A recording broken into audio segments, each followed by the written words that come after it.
12th December 2020 marks the 5th anniversary of the Paris Climate Agreement signed by 197 countries in the world.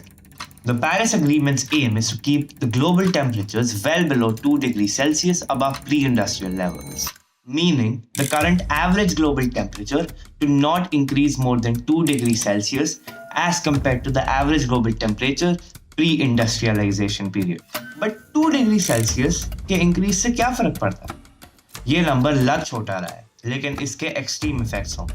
Earthquakes, forest fires, floods will be very frequent. A rise in sea levels due to melting of polar caps will make coastal cities inhabitable. The agriculture sector will be hit drastically due to extreme temperatures. Human health, livelihood, food, water, everything will be affected. All this might cost the world minimum $2 billion per day in economic losses. Currently, the global temperature has already reached 1.1 degrees Celsius and is expected to reach 2.7 degrees Celsius in the future. The Climate Action Tracker, tracking the policies and actions taken by the countries around the world, shows that 90% of the countries are failing. 2020 was the year when countries were supposed to come together and make revised targets, but only a very few countries have done so, and the others have stuck with their insufficient targets. China comprises of 30% of all total emissions.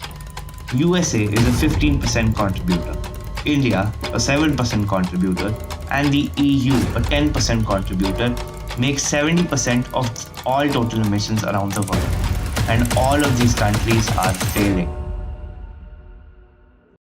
Well, yes, 50 plus countries have committed to 100% clean energy. 20 plus countries have committed to 100% emission-free transport.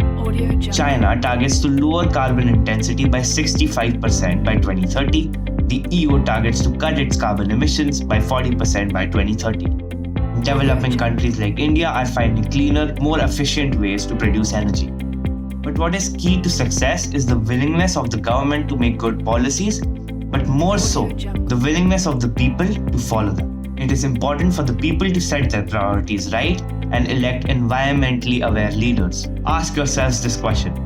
Would you want to live in a world where most places are inhabitable, there's no food security, no biodiversity, increasing diseases, shorter lifespans? बस आंखें खोलने की देर है. To save the world from dying, we humans need to do something that we are very good at changing the world.